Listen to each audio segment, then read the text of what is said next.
Alhamdulillah, alhamdulillahilladzi anzala as-sakinata fi qulubil mu'minin liyazdadu imanan ma'a imanihim. Asyhadu an la ilaha illallah wahdahu la syarika lah wa asyhadu anna Muhammadan abduhu wa rasuluh. Allahumma shalli wa sallim wa barik ala nabiyyina Muhammadin wa ala alihi wa sahbihi ajma'in, amma ba'd. Jamaah sholat subuh Masjid Al-Muttaqin, alhamdulillah kita isi waktu kita setelah melaksanakan sholat subuh berjamaah dengan membaca satu ayat di dalam Al-Quran, kitab suci kita, yang merupakan pedoman bagi kita, pedoman dalam bertindak, bertingkah laku di dalam kehidupan kita. Jamaah sekalian, pagi hari ini kita coba untuk membaca satu ayat di dalam surah Al-Imran, yaitu ayat yang ke-186. Allah berfirman, a'udzubillahi minasyaitonir rajim, la tublawunna fi amwalikum wa anfusikum wa la tasma'unna minal ladzina utul kitaba min qablikum wa minal ladzina asyraku adan katsira wa in tasbiru wa tattaqu fa inna dzalika min azmil umur. Kalau kita artikan secara bebas, sungguh pasti benar-benar. Jadi di sini ada lam dan nun taukid. Jadi lam dan nun taukid itu menjelaskan bahwa sesuatu itu pasti akan terjadi. Jadi memastikan sesuatu. Maka firman Allah di dalam ayat ini diawali dengan lam. Di sini namanya lam jawab qasam. Ya. Jadi sungguh benar-benar engkau akan diuji. La tublawunna. Sungguh engkau benar-benar akan diuji. Jadi benar-benar diuji. Diuji dalam hal apa? Fi amwalikum, ya, dalam harta kalian. Wa anfusikum, dan jiwa kalian. Wa la tasma'unna minal ladzina utul kitab, dan sungguh engkau akan mendengar, ya. Mendengar apa di sini? Di sini dikatakan mendengar hal-hal yang tidak mengenakan. Minal ladzina utul kitab, dari orang-orang yang diberi kitab, yaitu ahli kitab. Siapa ahli kitab itu? Ahlul kitab adalah al-Yahud, ya, mereka orang-orang Yahudi, wan Nasara, orang-orang Nasrani atau orang-orang Nasara, itu adalah ahlul kitab. Min qablikum, ya, sebelum kalian. Wa minal ladzina asyraku adan katsira, dan dari orang-orang musyrik, ya, alladzina asyraku, orang-orang yang menyekutukan Allah. Ya, adzan katsira itu hal-hal yang tidak mengenakan, yang banyak. Wa in tasbiru wa tattaqu, ya, dan jika engkau bersabar, wa tattaqu, dan bertakwa, fa inna dzalika min azmil umur, maka itulah perkara yang diutamakan. Para jamaah sekalian, ayat ini menjelaskan tentang ujian yang diterima oleh setiap manusia yang beriman. Jadi setiap manusia yang beriman itu akan diuji oleh Allah. Ya, dalam ayat ini diuji di dalam harta dan jiwa. Coba kalau kita lihat, kita datang ke dunia ini tidak membawa apa-apa. Ya, kita lahir bahkan tidak memiliki sesuatu pun. Ya, kita lahir dalam keadaan telanjang, ya, tidak ada baju yang melekat di tubuh kita. Kemudian Allah memberikan rezeki, menghidupkan kita sampai dewasa. Setelah dewasa sudah memiliki kemampuan, kemudian mencari maisha, mencari penghidupan. Ada yang bekerja, ada yang melakukan hal lain, ya. Jadi mencari maisha. Nah, disitulah Allah memberikan rezeki berupa harta. Jadi orang yang memiliki kemampuan, kemudian dia bekerja untuk mencari maisha, maka kemudian Allah berikan rezeki dan dia memiliki harta. Setelah memiliki harta, dia kembangkan harta itu, ya, dia kembangkan harta itu kemudian berkembang. Tidak hanya harta yang dia pakai berupa pakaian dan segala pernak-perniknya, tetapi juga harta yang ada di luar dirinya. Ada tanah, ada mobil, ada sepeda, macam-macam, ya, bahkan kebun, ladang dan lain sebagainya.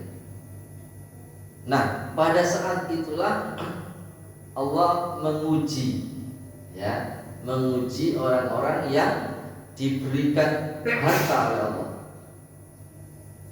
ya, diberikan harta oleh Allah, diuji, ya, apakah dengan harta yang diberikan Allah itu manusia ini bisa lulus ujian? Ya, tentunya ada yang lulus, ada yang tidak. Ya. Al-Hafidz Ibnu Katsir menegaskan di dalam kitab Ibnu Katsir, ya, jadi merupakan satu keharusan bagi setiap orang yang beriman diuji dengan sebagian harta, jiwa, anak dan keluarganya. Nah, ini semua ujian. Ya, harta, jiwa, anak, keluarga, ini adalah ujian. Mereka diuji sesuai dengan kadar agamanya. Jika kualitas agamanya meyakinkan, akan ditambah ujian Allah atas dirinya. Jadi ujian itu sangat terkait dengan kualitas keberagamaan seseorang. Jadi kalau kualitasnya itu baik, kualitasnya itu tinggi, maka ujiannya juga akan lebih berat daripada yang kualitasnya itu rendah. Maka disitulah Allah itu maha penyayang kepada hambanya. Jadi semuanya itu diuji, tapi ujiannya tidak sama, tergantung dari kualitas agamanya masing-masing. Jadi kalau ujiannya itu masih rendah, nah, sehingga hamba ini bisa mengoreksi dirinya. Kalau ujiannya itu tidak berat, nah berarti kualitas agamanya ya sampai di situ. Ya. Kalau kualitas agamanya itu meningkat, maka ujiannya juga akan ditambah. Ujiannya, level ujiannya itu juga akan ditambah. Jadi itu. Maka kita bisa mengintrospeksi, ya, kita ini sudah diuji apa? Karena semua orang diuji. Jangan mengharap tidak ada ujian. Ya, semuanya ini ujian, termasuk kenikmatan hidup, ya, berupa harta tadi itu ujian dan pasti akan diuji. Jadi Allah sudah berjanji di sini, la tublawunna sungguh engkau akan benar-benar diuji. Ini pasti ya, pasti diuji. Jadi kenikmatan berupa harta itu akan diuji kepada semua orang yang beriman, yang diberikan harta oleh Allah Subhanahu wa taala. Nah, maka para jamaah sekalian, di antara fitnah yang paling besar itu adalah fitnah harta. Ya, di antara fitnah yang paling besar itu fitnah harta. Fitnah di sini maksudnya adalah ujian, ya. Cobaan itu adalah harta. Apakah ketika Allah memberikan harta kepada seseorang itu menempatkan harta itu pada tempat yang benar, ya, atau menggunakan harta itu atau menempatkan harta itu di jalan yang keliru? Nah, ini menjadi ujian, ya. Dan yang paling besar adalah harta penguasa, ya, tentu penguasa yang tidak baik, ya. Harta penguasa yang diberikan kepada seseorang, ya, agar dia itu mendukung apa yang dilakukan oleh penguasa, ya. Tidak peduli apakah penguasa itu baik ataupun buruk, ya. Jadi diterima harta itu meskipun untuk melakukan perbuatan-perbuatan yang tidak baik yang diperintahkan oleh penguasa itu. Jadi dengan kata lain, ujian atau fitnah yang paling besar adalah jeratan harta dari penguasa yang zalim. Ya, jadi jeratan harta jadi dari penguasa yang zalim. Misalnya orang memiliki kemampuan, memiliki pengaruh misalnya, kemudian diberikan posisi misalnya untuk mendukung kezaliman. Nah, ini bisa saja. Misal ada orang yang dipandang di masyarakat, kemudian ditaruh di komisaris perusahaan, ya. Padahal perusahaan itu adalah perusahaan yang merampas hak-hak rakyat. Nah, itu yang paling berat. Dia dapat gaji, dapat bayaran yang besar, tetapi dalam dalam tempat yang tidak baik, maka yang dihasilkan itu yang tidak baik, ya. Karena itu Rasulullah bersabda, innama akhafu ala ummati al-a'immatal muzillin. Ini hadis riwayat At-Tirmidzi, Abu Dawud dan riwayat Ahmad, ya. Sesungguhnya yang aku khawatirkan, kata Nabi, yang aku takutkan ala ummati, atas umatku, al-a'immatal muzillin, yaitu penguasa-penguasa yang muzillin, yang menyebabkan orang itu ya menyimpang. Ya, ada penguasa-penguasa yang menyebabkan orang itu menyimpang. Dan ini artinya penguasa yang tidak baik, yang menyebabkan orang berlaku menyimpang. Menyimpang dari apa? Menyimpang dari ketentuan-ketentuan Allah, menyimpang dari syariat Allah. Ya. Kemudian Rasul juga bersabda, wa ma lam tahkumu a'immatuhum bi kitabillah wa yatakhayyaru mimma anzalallah illa ja'alallahu ba'sahum bainahum. Ya.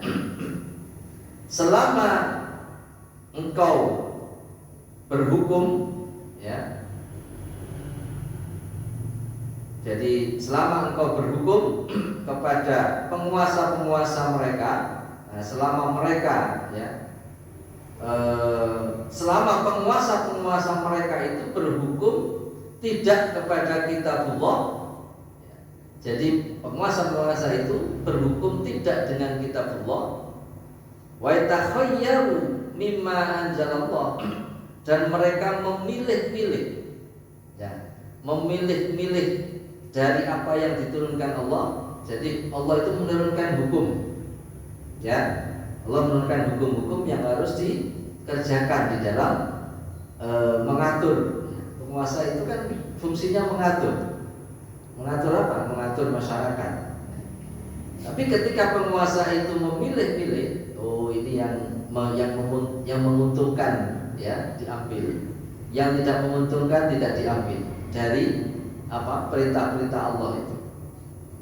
Maka ya illa ja'alallahu ba'sahum bainahum, ya kecuali Allah telah menjadikan keburukan di antara mereka.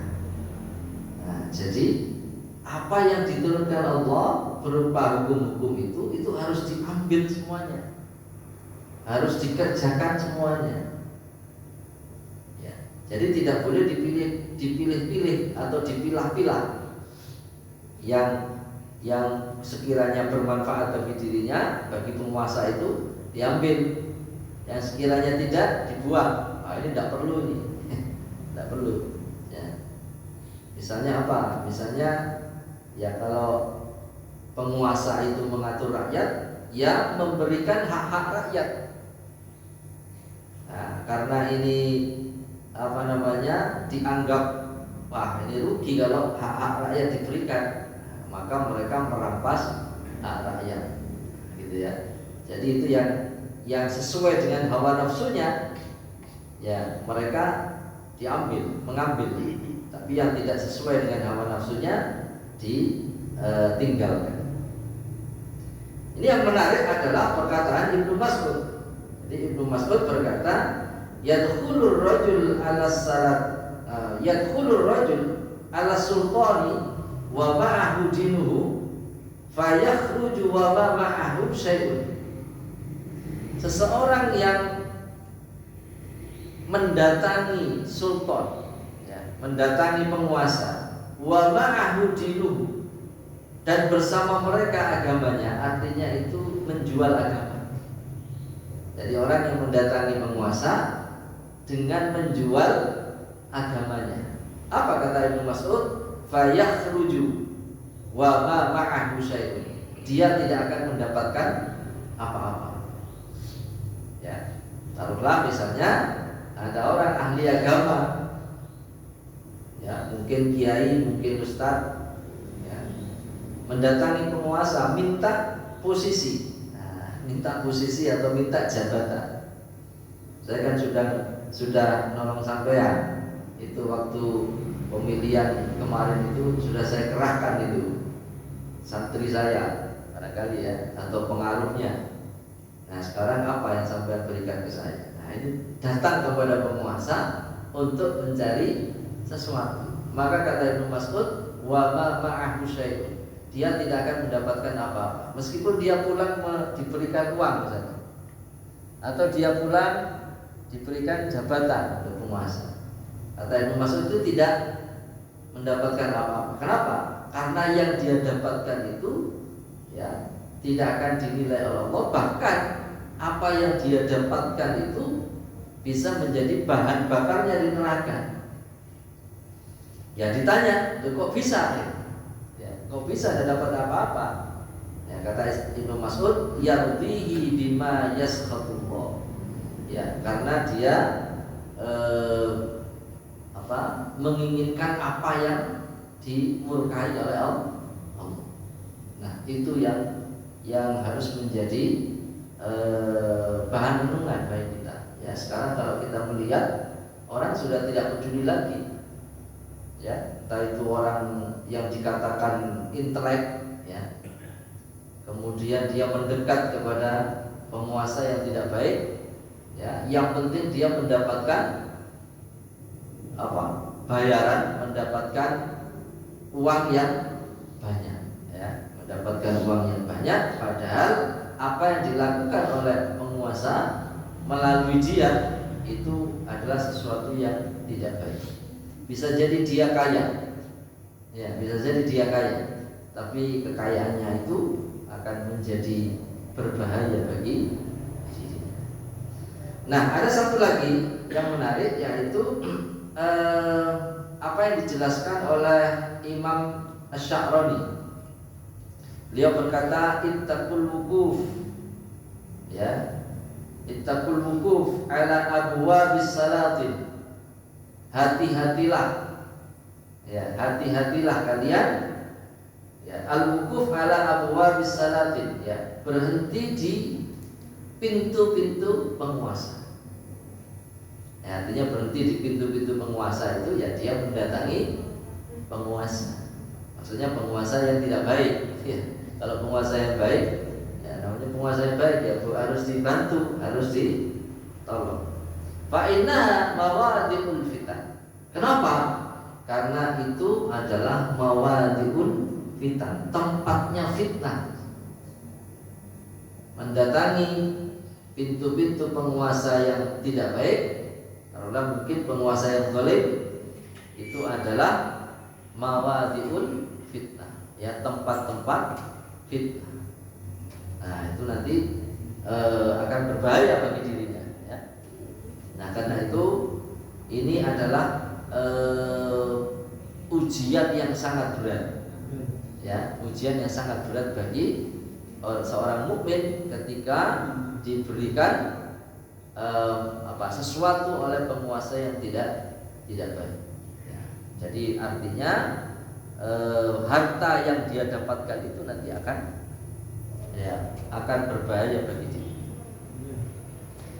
Ada nasihat yang pertama, ya, yang pertama, hendaklah menjauh sejauh-jauhnya dari sebab-sebab yang tidak disyariatkan dalam hal apa? Kepemilikan.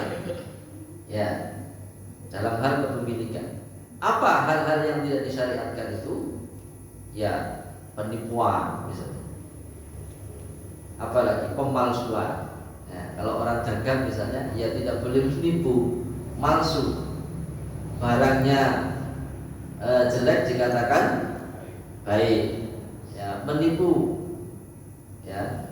Kemudian apalagi suap menyuap, riswah. Itu adalah diharamkan malah di dalam syariat. Suap menyuap, merampas hak-hak masyarakat, merampas hak orang. Ya, jadi perusahaan-perusahaan itu sekarang itu banyak yang merampas tanah-tanah orang. Ya, perusahaan yang besar itu merampas tanah orang. Itu banyak itu di Kalimantan, di Banten, seperti itu. Ingat kasus Rempang. Nah, kasus Rempang itu ya gitu. Itu karena apa? Merampas hak rakyat. Itu tanahnya orang diakuisisi ya, oleh perusahaan, diaku oleh perusahaan itu ya. Nah, hal seperti ini itu hendaklah dijauhi. Kemudian apa? Bermaksiat kepada Allah Subhanahu wa taala. Jadi bermaksiat kepada Allah dengan cara apa? Dengan cara membantu orang-orang yang tidak baik. Maka kalau dia mendapatkan harta dari situ, maka hartanya itu akan menjadi bahan bakarnya. Kemudian yang kedua, jagalah diri dan harta yang diharamkan Allah. Ya, kenapa? Karena harta yang diharamkan oleh Allah itu adalah harta yang dicabut keberkahannya. Nah, jadi kalau mencari maisha, mencari penghidupan itu harus diingat-ingat. Ya, hendaklah mencari yang berkah. Ya, jadi keberkahan itu penting. Karena apa? Karena keberkahan itu akan memberikan kebaikan di dunia maupun di akhirat. Ya untuk apa di dunia ini kaya, tetapi hartanya itu diperoleh dengan cara yang diharamkan oleh Allah, cara-cara yang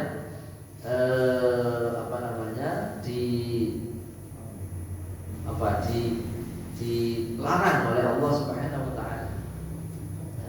Karena itu kemudian ada perkataan ya la khaira fi ladzati min ba'diha anna. Tiada kebaikan dalam kenikmatan apapun yang sesudahnya adalah siksa neraka. Jadi tidak ada kebaikan, ya, tidak ada kebaikan atas apapun, termasuk harta, yang akhirnya kesudahannya itu adalah siksa neraka. Ya. Jadi ini harus betul-betul diperhatikan, ya, oleh siapapun, oleh orang yang beriman atau oleh kelompok-kelompok yang masih masih berusaha untuk mendapatkan penghidupan, ya. Jadi jangan sampai terjerumus kepada cara-cara yang tidak baik, ya, cara-cara yang diharamkan oleh Allah Subhanahu wa Ta'ala. Nah, semoga kita di dalam mendapatkan penghidupan ini senantiasa perhatikan itu, ya, cara-cara baik apapun. Ketika kita berdagang, ya berdagang dengan baik, tidak menipu, tidak memalsu, ya. Barang yang difoto bagus tapi setelah datang tidak sesuai dengan fotonya, itu di online itu kadang-kadang, ya. Tapi tidak semua online. Pak Yuli ini punya toko online, ya. Tapi ya itu ada saja yang di fotonya bagus, setelah datang tidak. Jadi kalau di fotonya bagus, ya sesuai dengan fotonya barangnya. Nah itu kalau jasa, misalnya menawarkan jasa, ya yang baik, ya. Jasa itu juga bisa terjerumus tuh, ya, bisa terjerumus. Jadi kalau menawarkan jasa, nah itu biasanya ada orang yang menawarkan jasa itu dengan menipu, ya, menipu. Nah ini juga tidak berkah. Jadi memalsu dan lain sebagainya, ya. Jadi menawarkan jasa dengan memalsu. Misalnya apa? Memalsu surat-surat, palsu surat-surat. Ya syaratnya dibuat sendiri. Nah ini juga bahaya, itu tidak berkah. Karena itu mari kita senantiasa mengingat-ingat, ya, bahwa kenikmatan apapun yang kesudahannya itu adalah siksa neraka, itu bukanlah kebaikan. Tidak ada kebaikan di situ. Karena itu mudah-mudahan rezeki yang kita dapatkan ini adalah rezeki yang baik, rezeki yang berkah. Karena Allah memberikan rezeki kepada semua makhluknya, ya. Apakah dengan jalan yang baik atau dengan jalan yang buruk, Allah semua berikan rezeki. Kalau rezeki itu diterima, didapatkan dengan cara yang baik, maka itu menjadi rezeki yang baik, rezeki yang berkah. Tapi kalau rezeki itu didapatkan dari cara yang tidak baik, suap menyuap, nyolong, korupsi, maka itu menjadi rezeki yang tidak baik, ya. Itu rezeki yang tidak berkah. Nah, oleh karena itu, mudah-mudahan ini menjadi satu pengingat bagi kita, ayat ini, bahwa fitnah, ya, yang ada pada harta dan juga jiwa ini pasti diterima oleh orang-orang yang beriman. Jadi fitnah di sini adalah ujian, ya. Mudah-mudahan kita ya dilindungi oleh Allah Subhanahu wa Ta'ala dan dikuatkan, karena pada masa yang modern ini, ya, macam-macam, ya, ujian ini macam-macam, ya, macamnya itu banyak sekali. Kalau tidak hati-hati, maka kita akan terjerumus ke dalam kemaksiatan. Saya kira itu yang bisa saya sampaikan, hanya mengingatkan dan mengisi waktu di akhir subuh ini, ya, setelah subuh, ya, mudah-mudahan ini menjadi waktu yang baik bagi kita. Allah a'lam bishawab. Assalamualaikum warahmatullahi wabarakatuh.